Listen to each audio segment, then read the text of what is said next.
جفت کی قسم، والبدر اور تاء کی قسم، واللیل کا یسر اور رات۔ یہ اللہ پاک نے قسمیں کھا کر انسانوں کو اس بات پر متنبہ فرمایا کہ اگر تم اس جہان میں اللہ کی نافرمانی کرو گے تو اس نافرمانی کی سزا تمہیں دنیا میں اور آخرت میں دونوں جہانوں میں ملے گی۔ پھر اس کے بعد اللہ پاک نے گزشتہ قوموں کی تاریخ کو بیان فرمایا۔ چند آیات میں گزشتہ قوموں کے احوال ہیں کہ جنہوں نے اللہ کی نافرمانی اور بغاوت کی، اللہ نے کس طرح سے انہیں دنیا میں نیست و نابود، تباہ و برباد کیا، اور آخرت کی ہمیشہ ہمیشہ کی ذلت ان کا مقدر بن کر رہی۔ اس میں قوم عاد، قوم سمود اور فرعون اور اس کے لاؤ لشکر اور جتنی بڑی بڑی نافرمان اور طاقتور قومیں ہیں، التی لم یخلق مثلها فی البلاد، طاقت میں، غرور میں، دنیا کی ٹیکنالوجی میں، آسائش و آرام میں ایسے تھے کہ ایسی کائنات میں ان کی مثال نہیں ملتی۔ لیکن جب انہوں نے فساد پھیلایا، اللہ کی نافرمانی کی، فَأَكْثَرُوا فِيهَا الْفَسَادَ فَصَبَّ عَلَيْهِمْ رَبُّكَ صَوْتَ عذاب، پھر تیرے پروردگار نے عذاب کا کوڑا ان پر برسایا۔ اور پھر ایک آیت میں ایسی سخت تنبیہ ہے، ان ربک لبالمرصاد، بے شک تیرا پروردگار تم میں سے ہر انسان کے اعمال کو دیکھ رہا ہے۔ کسی انسان کا کوئی عمل اس پروردگار سے چھپا ہوا نہیں۔ تمہارے دل میں پیدا ہونے والے خیالات، تمہارے دماغ میں آنے والی سوچیں، اور تمہارے ہاتھوں سے کیے ہوئے اعمال، اور پاؤں کی حرکتیں، اور کانوں کا سننا، اور آنکھوں کا دیکھنا، اور زبانوں کا بولنا، وہ سب کچھ وہ پروردگار جانتا ہے۔ لبالمرصاد، مرصاد کا لفظ ایسے استعمال ہوتا ہے کہ جیسے کوئی شخص کسی ایک ہی چیز کو ہدف بنا کر دیکھ رہا ہو اور اس کی ایک ایک حرکت کو نوٹ کر رہا ہو کہ یہ میری آنکھوں سے کہیں دائیں بائیں نہ ہو جائے، اور اس کی ایک ایک بات کو دیکھ رہا ہے اور وہ اس کو نہیں دیکھ رہا ہوتا۔ اس طرح سے تمہارا پروردگار تم میں سے ہر ایک کی ایک ایک حرکت اور ایک ایک کے عمل کو دیکھ رہا ہے۔ پھر انسان کے مزاج کو بیان فرمایا کہ یہ انسان اس دنیا میں جب اسے مال ملتا ہے تو یہ تکبر میں آتا ہے، اور جب اللہ پاک تنگ دستی میں مبتلا کرتا ہے تو یہ کہتا ہے میرے رب نے میری توہین کر دی۔ حالانکہ مال کا ملنا کوئی کامیابی نہیں ہے، مال کا نہ ملنا کوئی ناکامی نہیں ہے، یہ دونوں کے دونوں امتحان ہیں، آزمائش۔ جب اللہ نے دیا تو بھی اللہ نے امتحان کے لیے دیا، اور اللہ نے فقر میں اور تنگ دستی میں مبتلا فرمایا تو بھی یہ اللہ کی طرف سے آزمائش ہے۔ ہاں، تنگ دستی کا سبب یہ تو ہو سکتا ہے، تمہارے چند اعمال تنگ دستی کا سبب بن سکتے ہیں۔ وہ کیا؟ کلا بل لا تکرمون الیتیم، اس لیے کہ تو یتیم کا خیال نہیں رکھتا، اس وجہ سے تنگ دستی مسلط ہو سکتی ہے۔ ولا تحاضون علی طعام المسکین، مساکین اور غرباء کی مدد تو نہیں کرتا، اس لیے تنگ دستی مسلط ہو سکتی ہے۔ وَتَأْكُلُونَ التُّرَاثَ أَكْلًا لَمًّا، سارا کا سارا مال جمع کر کے حلال حرام کی تمیز کیے بغیر کھانا چاہتا ہے۔ وَتُحِبُّونَ الْمَالَ حُبًّا جَمًّا، اور مال سے بے پناہ تو محبت کرتا ہے۔ یہ چار اسباب ہو سکتے ہیں تیری تنگ دستی کے، جو تو کہہ رہا ہے کہ جب تنگ دستی میں مبتلا ہوا تو میرے رب نے میری توہین کر دی، ایسا نہیں ہے، یہ تیرا نظریہ، یہ تیری سوچ غلط ہے۔ کلا اذا دکت الارض دکن دکا، پھر قیامت کا منظر ذکر فرمایا کہ وہ وقت یاد رکھنا چاہیے کہ جب یہ زمین کوٹ کر ریزہ ریزہ کر دی جائے گی، اور تیرا پروردگار اور ملائکہ آسمانوں سے اتریں گے، آسمان پھٹ جائے گا اور حساب و کتاب کا نظام شروع ہو جائے گا۔ جہنم کو سامنے لایا جائے گا، اس وقت یہ انسان کہے گا مجھے تھوڑا سا موقع دیا جائے، میں نے جہنم کو دیکھ لیا، آخرت کے عذابوں کو دیکھ لیا، تھوڑا سا مجھے موقع دیں، میں سمجھ کر عمل کر کے آ جاؤں۔ وَأَنَّا لَهُ الذِّكْرَى، اب نصیحت کا وقت ختم ہو گیا۔ یقول یا لیتنی قدمت لحیاتی، اس وقت جب دیکھے گا آخرت کے مناظر کو کہے گا ہائے کاش یہاں کے لیے کوئی نیک عمل کر کے لے آتا۔ یقول یا لیتنی قدمت لحیاتی، ہائے کاش یہاں کے لیے کوئی نیک عمل کر لیتا۔ فیومئذ لا يعذب عذابہ احد ولا یوثق وثاقہ احد، مت پوچھو اس دن کا کیا عالم ہوگا، اس دن اللہ جیسا عذاب کسی کا عذاب نہیں ہوگا۔ جیسے اللہ کی پکڑ ایسی پکڑ تم نے دنیا میں نہ دیکھی ہوگی، کبھی ایسی پکڑ تم نے نہ دیکھی ہوگی۔ یا ایتھا النفس المطمئنہ، چونکہ بات نافرمانوں کی آئی، باغیوں کی اور ظالموں کی اللہ نے ذکر فرمائی اور ان کے اوپر ہونے والے عذابوں کا تذکرہ کیا، تو اس دنیا میں جو اللہ کی مان کر چلتا ہے اس کی روح کیسے قبض ہوتی ہے، اس کی روح جب نکلتی ہے اسے اللہ کی طرف سے کیا خوشخبریاں اور بشارتیں ملتی ہیں۔ یا ایتھا النفس المطمئنہ، نیک انسان کی روح جو نیک اعمال کرتا ہے، جب فرشتے اس کی روح قبض کرنے کے لیے آتے ہیں تو وہ یوں کہتے ہیں کہ اے اطمینان والی پاکیزہ روح، تو ایک پاکیزہ جسم میں تھی، اب چل اپنے پروردگار کے پاس، اور اس رب کے پاس تیرے لیے بڑی بڑی نعمتیں ہیں اور تیرے لیے راحت کا سامان ہے۔ اور پھر اس روح کو پہلے آسمانوں پر لے جایا جاتا ہے۔ کس کی روح ہے؟ پوچھتے ہیں فرشتے، بتایا جاتا ہے فلان بن فلان کی روح ہے۔ فرشتے کہتے ہیں مرحبا، مبارک ہو مبارک ہو، اچھے اور نیک جسم میں تھی اور نیک جسم سے نکل کر نیک روح آئی ہے۔ دوسرے آسمان میں، تیسرے میں، چوتھے میں، ہر آسمان میں فرشتے پوچھتے ہیں، پھر اللہ کے عرش کے سامنے جا کے وہ سجدہ ریز ہوتی ہے۔ یہ کس کی روح ہے؟ یہ نیک انسان کی۔ ارجعی الی ربک راضیۃ مرضیہ، اللہ کی طرف سے اعلان ہوتا ہے اس کو، چل تو اپنے پروردگار کے پاس، تیرا پروردگار تو راضی ہے اور تو اس سے راضی ہے۔ فادخلی فی عبادی وادخلی جنتی، پروردگار کا اعلان ہوتا ہے چل میرے بندوں میں داخل ہو جا، چل میری جنت میں داخل ہو جا۔ فادخلی فی عبادی وادخلی جنتی، میرے بندوں میں آ جا اور میری جنت میں داخل ہو جا۔ پتہ چلا کہ اس دنیا میں جنت کے حصول کے لیے اللہ کے بندے، اللہ کے مقرب بندے، ان کی مجالس، ان کی صحبتوں میں فجر کی ابتدائی آیات کے مضمون کو بیان کرنا ہے۔ اللہ پاک نے قسم کھائی ہے، والفجر، اللہ نے قسم کھائی فجر کے وقت کی، ولیال عشر، اور 10 راتوں کی قسم، والشفع والوتر، جفت و طاق کی قسم، واللیل اذا یسر، اور اسی طرح سے رات کی قسم۔ یہ 5 قسموں میں سے ایک لفظ آیا ہے ولیال عشر، 10 راتوں کی قسم۔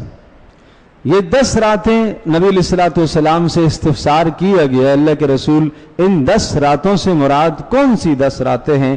تو رسول اللہ صلی اللہ علیہ وسلم نے فرمایا ذی الحجہ کے ابتدائی عشرے کی 10 راتیں مراد ہیں۔ تو گویا کہ ان 10 راتوں کی جو آگے آنے والی ہیں، ذی الحجہ کا مہینہ آنے والا ہے، اس کی 10 راتوں کی اللہ پاک نے قسم کھائی۔ اس کو ہم ذو الحجہ بھی پڑھتے ہیں، ذی الحجہ بھی پڑھتے ہیں، ذی الحجہ، اس کا تعلق عربی گرامر سے ہے، لیکن ذو الحجہ ہا کے زبر کے ساتھ بھی اور ہا کے زیر کے ساتھ بھی، ذو الحجہ بھی ہے، ذو الحجہ بھی ہے، جیسے اس کو پڑھیں کوئی حرج نہیں ہے۔ ذو الحجہ کا معنی یا ذو الحجہ کا معنی حج والا مہینہ، چونکہ اسلامی اور قمری مہینوں میں سے یہ آخری مہینہ کہلاتا ہے۔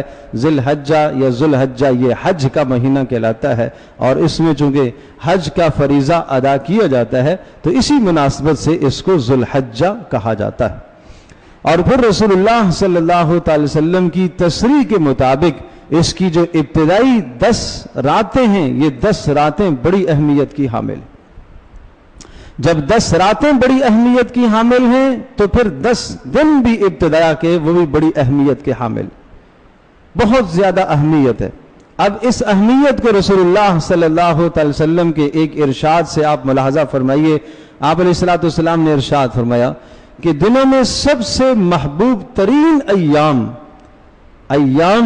دنوں میں سب سے زیادہ محبوب ترین ایام اللہ کے نزدیک عشرہ ذی الحجہ کے ابتدائی 10 دن، یہ اللہ کے نزدیک بڑے محبوب دن ہیں۔ اور فرمایا ان دنوں کے اندر جو عمل کرے گا بندہ، وہ عمل بھی اللہ کے نزدیک بہت ہی بالا تر، بہت ہی بہتر، بہت ہی خوب تر، بہت ہی بلند تر ہوتا ہے۔ اللہ تبارک و تعالیٰ ان 10 ایام کا عمل بہت پسند کرتے ہیں، اور پھر ان 10 ایام میں سے آخری 10ویں دن کا عمل یوم النحر، قربانی کا عمل، وہ تو اللہ بہت ہی پسند کرتا ہے۔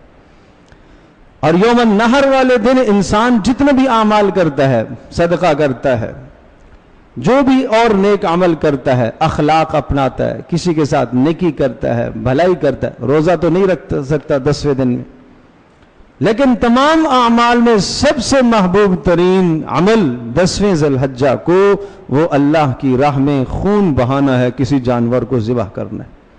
اس عمل کو سب سے محبوب ترین عمل بتا دیا۔ خیر، اس پر انشاءاللہ اگلی نشست میں ہم بات کریں گے۔ اس وقت مجھے اس ذی الحجہ کی ابتدائی عشرے کے ایام سے حوالے سے بات کرنی ہے۔ پیارے پیغمبر صلی اللہ تعالی علیہ وسلم نے پھر ان ایام کی اہمیت کو مزید اجاگر کرتے ہوئے ارشاد فرمایا کہ ان 10 پہلے عشرے کی، یعنی 10 ذی الحجہ اس میں شامل نہیں ہوگا، 9 ذی الحجہ تک کے روزے جو آدمی ایک دن کا روزہ رکھے گا، اللہ پاک اس کو 1 سال کے روزے کا ثواب عطا کرے گا۔ 1 ذی الحجہ سے لے کر 9 ذی الحجہ تک، یوم عرفہ تک جو آدمی ایک روزہ رکھے گا، ہر روزے کا ثواب 1 سال کے روزوں کا ثواب رکھتا ہے۔ کتنا بڑا اجر! اور ہر رات کا قیام لیلۃ القدر کے قیام کا ثواب رکھتا ہے۔ اس ابتدائی عشرے کی جو راتیں ہیں، جن راتوں کی اللہ نے قسم کھائی ہے، ان راتوں میں سے ہر رات لیلۃ القدر کے قیام جیسا ثواب رکھتی ہے۔ تو کتنی بلند بات ہو گئی کہ اگر راتوں کا قیام نصیب ہو گیا تو پھر لیلۃ القدر کا قیام، دن کا روزہ رکھا تو 1 سال کے روزوں کا ثواب مل رہا ہے۔ اور پھر 9 ذی الحجہ یوم عرفہ جس کو کہا جاتا ہے، اس دن جو روزہ رکھے گا، اس روزے کا ایک تو یہ ثواب ہے کہ 1 سال کے روزوں کا ثواب ملے گا ہی ملے گا، مزید یہ کہ اس ایک دن کے روزے کی وجہ سے 1 سال کے گزشتہ، 1 سال کے آئندہ گناہوں کی معافی کی ضمانت ہے۔ یہ اتنے بڑے اعمال، یا ان اعمال کی قیمت ان دنوں کے اندر بڑھا دی گئی۔ روزہ تو پورے سال میں جب بھی انسان رکھے، 5 دنوں کے علاوہ ایام تشریق اور اسی طرح سے عید الفطر والا دن اور عید الاضحیٰ والا دن، ان دنوں کے علاوہ جب بھی روزہ رکھے، روزہ تو رکھ سکتا ہے، رمضان المبارک میں بھی روزے رکھتا ہے، لیکن ان ایام کے اندر جو روزے کی اہمیت کو بڑھا دیا گیا اور اس کے ثواب کو بڑھا دیا گیا، راتوں کے قیام کے ثواب کو بڑھا دیا گیا، ہر عمل کے ثواب کو بڑھا دیا گیا، اور کثرت سے ذکر کا حکم دیا گیا، پتہ یہ چلا کہ یہ وہ مبارک ایام ہیں، ان ایام میں بندہ اپنے اللہ پاک سے بہت جلد تعلق قائم کر سکتا ہے۔ یعنی پورا سال جو محنت کر کے اللہ کے قریب ہوتا ہے، ان 10 دنوں میں وہ قرب اسے حاصل ہو سکتا ہے، اس لیے کہ ان 10 دنوں میں اللہ نے اعمال کی قیمت بڑھا دی۔ قریب رمضان المبارک کا مہینہ گزرا ہے، رمضان المبارک کے مہینے میں بھی اعمال کی قدر و منزلت بڑھ جاتی، اعمال اللہ کے ہاں قیمتی بن جاتے ہیں، اور وہاں فرائض 70 فرضوں تک چلے جاتے ہیں اور نوافل فرضوں تک چلے جاتے ہیں، اور ایک 1 روپیہ اللہ کی راہ میں اگر خرچ کرتا ہے تو 70 گنا تک اس کا ثواب دے دیا جاتا ہے، اور اگر اور زیادہ اخلاص ہوگا تو 700 گنا تک اور اس سے بھی متجاوز ثواب ملتا ہے۔ یہ اللہ تبارک و تعالیٰ کا احسان ہے کہ اللہ پاک نے حضرت محمد رسول اللہ صلی اللہ تعالی علیہ وسلم کی امت کے لیے گاہے بگاہے ایسے اعمال رکھے ہیں کہ جب کچھ ماہ گزر جائیں ان کا اللہ سے تعلق کم ہو گیا، پھر کچھ مہینے ایسے گزرے اللہ پاک سے تعلق میں کمی آ گئی، وقفے کے بعد ایسے اعمال آتے ہیں کہ جن اعمال میں گزشتہ نافرمانیوں کی تلافی کی جا سکتی ہے، جو نیکیاں کرنی چاہیے تھی وہ نہیں کی ہیں، تلافی ہو سکتی ہے ان ایام کے اندر۔ جو گناہ اور نافرمانی ہم کر بیٹھے ہیں ان ایام میں اللہ سے تعلق قائم کر کے بخشش طلب کی جا سکتی ہے۔ ہر کچھ وقت کے بعد آپ دیکھتے ہیں کہ اسلامی مہینوں میں اس قسم کے اعمال آتے ہیں، روزے کے دن آتے ہیں، قیام کے دن آتے ہیں، احترام والے مہینے آتے ہیں۔ یہ کیوں؟ اس لیے کہ اس امت مرحومہ کے ہر فرد کا اللہ تبارک و تعالیٰ سے تعلق قائم ہو جائے، تعلق بن جائے۔ تو عرض یہ کر رہا ہوں کہ ایک تو یہ بات سمجھ میں آئی ہے کہ اس عشرے کے اندر 9 دنوں کے روزوں کا اہتمام کیا جائے اور بھرپور اہتمام کیا جائے، جس طرح سے رمضان میں ہم کرتے ہیں اسی طرح سے اہتمام فرمائیں۔ اگر کوئی آدمی 9 دن کے پورے نہیں رکھ سکتا تو 2 3 4 سہولت جو ہو، اور آخری درجہ تو یوم عرفہ کا تو رکھے ہی رکھے۔ یوم عرفہ آپ کے یہاں کے اعتبار سے یوم عرفہ ہوگا، آپ حج والا یوم عرفہ نہ دیکھیں، ہر جگہ کے اعتبار سے تاریخ الگ الگ ہوتی ہے۔ آپ کا جو یوم عرفہ ہے اس کا آپ اعتبار کریں گے، آپ کے ہاں جو 9 ذی الحجہ ہے اس 9 ذی الحجہ کا یہاں کا آپ اعتبار کر کے روزہ رکھیں گے۔ تو اگر پورے 9 دن روزے کی توفیق مل جائے تو بہت بڑی بات، پورے 9 دن راتوں میں قیام کی توفیق نصیب ہو جائے تو بڑی سعادت کی بات۔ پتہ یہ چلا کہ جس طرح سے رمضان المبارک میں ہماری طرز زندگی بدل جاتی ہے، طرز عبادت میں اضافہ ہو جاتا ہے، اللہ تبارک و تعالیٰ کی منشا اور اللہ کا مطلب اور مقصود اس موقع پر یہ ہے کہ ان ایام میں آپ کی عبادتوں میں اضافہ ہونا چاہیے۔ کیوں؟ نمبر 1 فرمایا کہ ان ایام میں یہ ایام اللہ کے نزدیک سب سے زیادہ محبوب ہیں۔ نمبر 2 فرمایا ان ایام میں عمل اللہ کے نزدیک سب سے محبوب ترین عمل ہے، یعنی ان ایام کا کیا ہوا عمل باقی سال کے ایام کے عمل سے زیادہ قیمتی اللہ کے ہیں۔ پتہ چلا کہ اللہ تبارک و تعالی ان ایام میں اپنی رحمت خاصہ اپنے بندوں پر فرماتا ہے۔ نمبر 3 بتایا کہ ایک دن کا روزہ 1 سال کے روزوں کا ثواب رکھتا ہے۔ نمبر 4 یہ سمجھایا کہ ایک رات کا قیام وہ لیلۃ القدر کے قیام کا ثواب رکھتا ہے۔ نمبر 5 یہ بتایا کہ 9 ذی الحجہ کا روزہ وہ 1 سال کے روزوں کے ثواب کے ساتھ ساتھ مزید 1 سال گزشتہ اور 1 سال آئندہ کے گناہوں کا کفارہ بھی ہے۔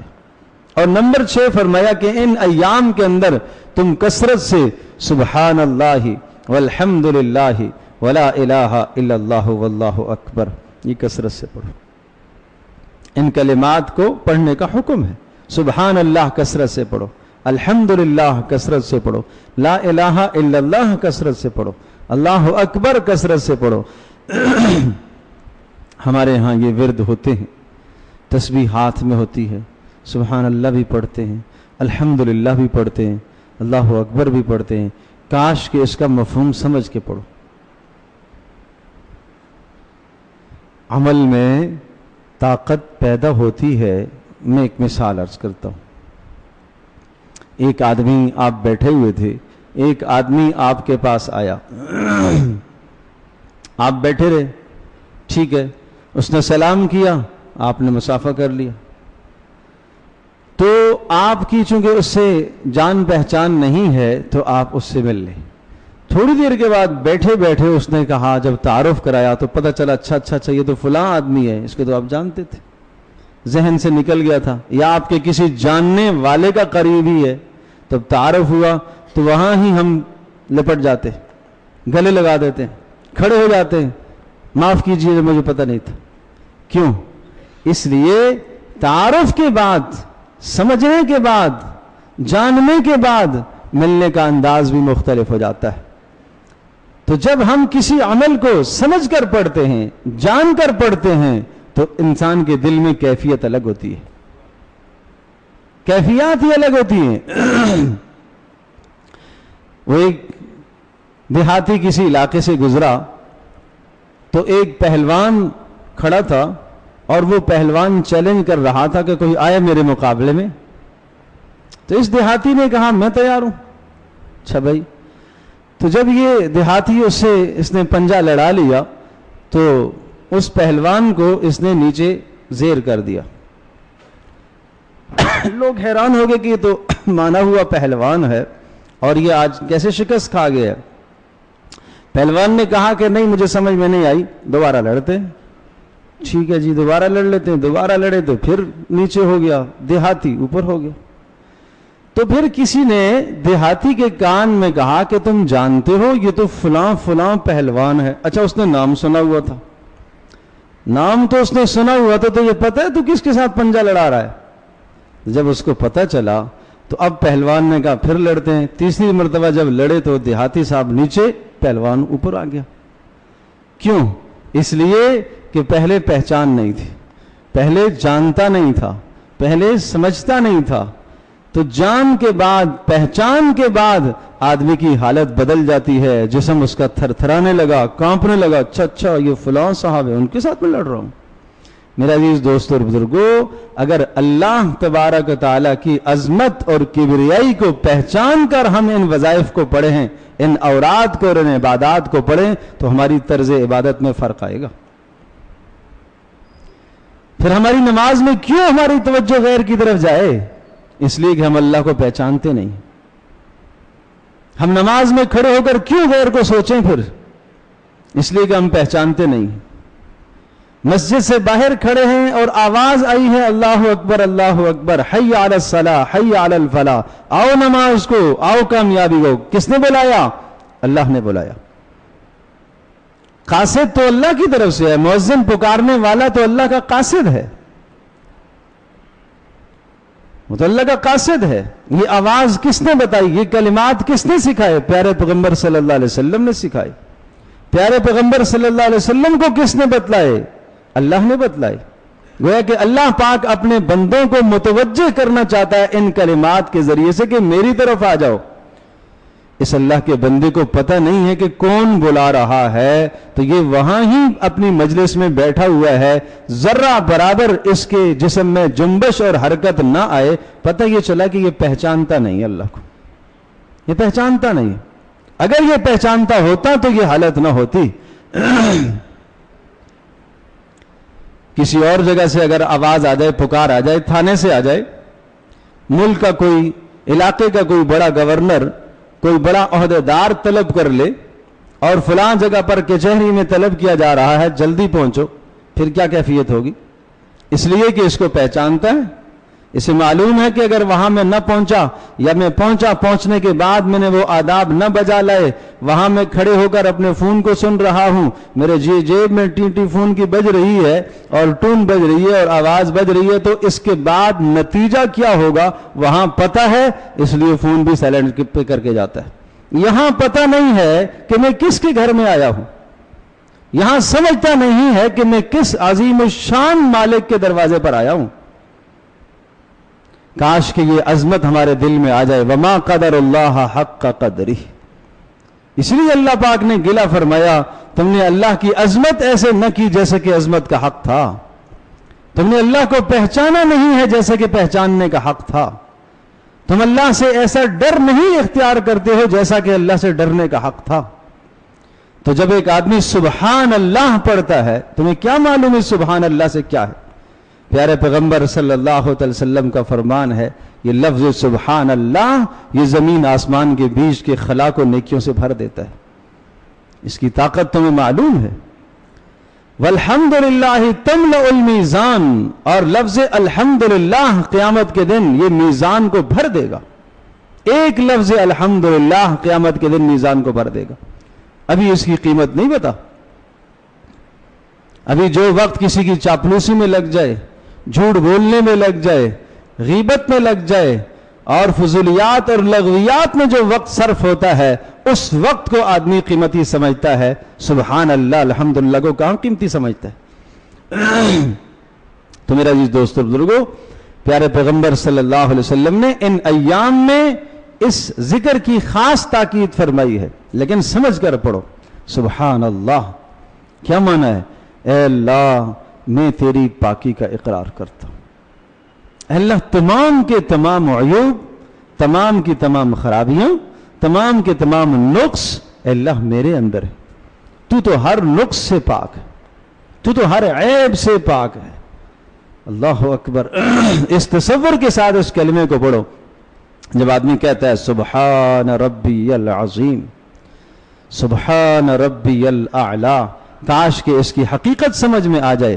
رکوع میں جھکا ہے، اللہ کے سامنے اپنے جسم کو جھکایا، سبحان ربی العظیم، اے اللہ تو پاک ہے، کہ جھکاؤ یہ میرے لیے ہے، تو جھکنے سے پاک ہے، تو جھکنے سے پاک ہے، تو بلند ذات ہے، تو پستی سے پاک ہے، تو کمزوری سے پاک ہے، تو ذلت سے پاک ہے، سب کی سب کبریائی، سب کی سب بلندی علو تیرے لیے ہے اللہ، سبحان اللہ۔ اور الحمدللہ ساری کی ساری تعریفیں میرے اللہ تیرے لیے۔ مجھے تو نے مال دیا، اس پر لوگ کہیں گے بڑا اچھا آدمی ہے، مالدار، اے اللہ یہ تیری تعریف ہے۔ مجھے تو نے اچھے اخلاق دیے، کردار دیا، لوگ کہتے ہیں بڑا اچھا انسان ہے، اے اللہ میری نہیں تیری تعریف ہے۔ کوئی کہتا ہے آپ کا بچہ بڑا اچھا ہے، یا اللہ میری نہیں، الحمدللہ تیری تعریف ہے ساری۔ اس کو اچھا کس نے بنایا؟ تو نے بنایا۔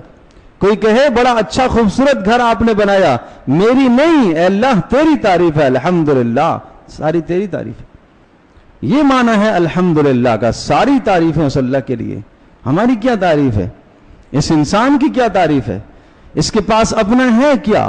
عقل اللہ کی دی ہوئی، سمجھ اللہ کی دی ہوئی، ہاتھ پیر اللہ کے دیے ہوئے، صلاحیتیں اللہ کی دی ہوئی، تو تعریفیں کس کی ہوئی؟ جس کا سب کچھ دیا ہوا ہے اسی کی تعریف ہے، وہی تعریفوں کے سزاوار ہے الحمدللہ۔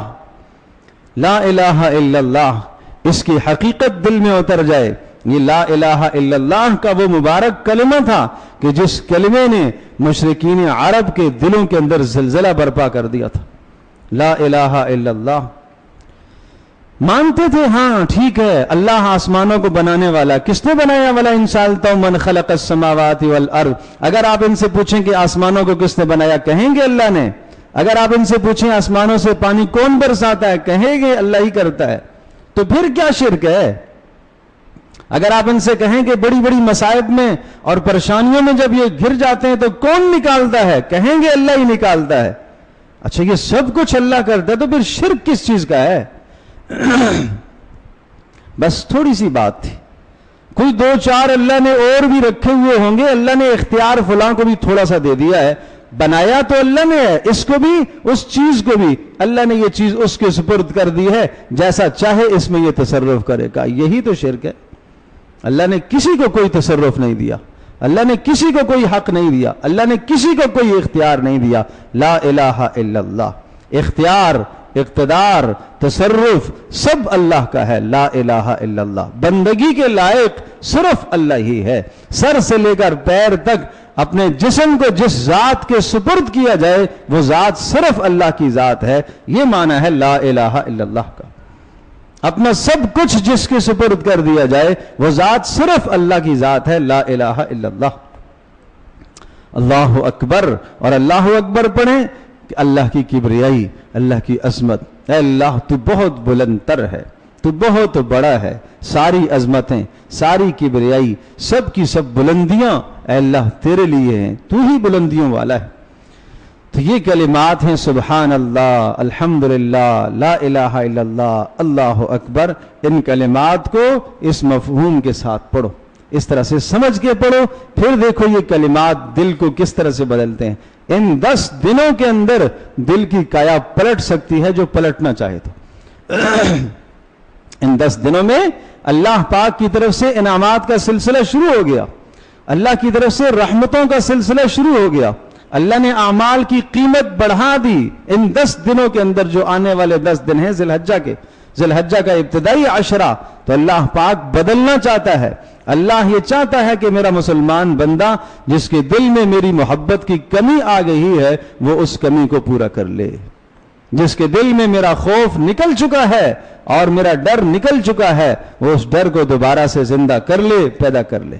اور یہ بھولا بھٹکا ہوا انسان جو غیروں کے در پر جا رہا ہے، یہ 10 دن پھر سے اس کو مہلت دی ہے. پہلے 30 دن رمضان کے گزرے، اس کے بعد پھر مزید 10 دن دے دی.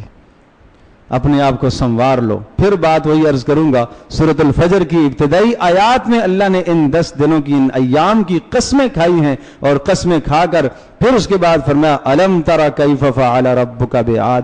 تمہیں نہیں پتا کہ جن لوگوں نے نافرمانی کی ان کا کیا انجام ہوا، جنہوں نے اللہ کی رحمت کو نہیں لوٹا، اللہ کی رحمت سے فیضیاب نہ ہو سکے، اللہ کی مہربانیوں کو جنہوں نے حاصل نہ کیا، بغاوتوں اور سرکشی اور نافرمانیوں پر تلے رہے. دیکھا نہیں قوم عاد کا کیا انجام ہوا، دیکھا نہیں قوم سمود کا کیا انجام ہوا، دیکھا نہیں فرعون اور اس کے تمام اہلکاروں کا کیا انجام ہوا. یہ تذکرہ اللہ پاک نے سورۃ الفجر میں، جہاں اللہ نے ان 10 راتوں کی قسم کھائی، قسموں کے بعد فوری اللہ نے گزشتہ قوموں کی تاریخ سنائی. یہ ہمارے لیے عبرت ہے، سمجھنے کی ضرورت ہے. اللہ کے کلام کو سمجھو اور یہ عبرت کو سمجھنے کی کوشش کرو. تو بہرحال عرض یہ کر رہا تھا، ایک بات تو یہ ہوئی کہ عشرہ ذی الحجہ کی ابتدائی 10 راتوں کی بھی اہمیت ہے، دنوں کی بھی اہمیت ہے. ہر دن کا روزہ 1 سال کے روزے کے برابر. نمبر 2، ہر رات کا قیام لیلۃ القدر کے قیام کے برابر. نمبر 3، 9 ذی الحجہ کا روزہ ایک سال کے روزوں کا ثواب بھی رکھتا ہے، مزید 1 سال گزشتہ اور 1 سال آئندہ گناہوں کا کفارہ بھی ہے. نمبر 4، ان ایام میں جو بھی عمل ہو وہ اللہ کے نزدیک تمام اعمال میں سب سے زیادہ محبوب ہوتا ہے، یعنی پورے سال کے اعمال میں سب سے زیادہ محبوب ترین اعمال جو ہیں وہ ان 10 ایام کے اندر ہوتے ہیں. اور نمبر 5، ان ایام میں اللہ تبارک تعالیٰ نے اتنی اہمیت رکھی ہے کہ یہ ایام خود اللہ کو محبوب ہیں. اور نمبر 6، ان ایام میں خاص طور پر لا الہ سبحان اللہ، الحمدللہ، لا الہ الا اللہ، اللہ اکبر، ان اوراد اور وظائف کو کثرت سے پڑھنے کا حکم دیا. اللہ پاک ہم سب کے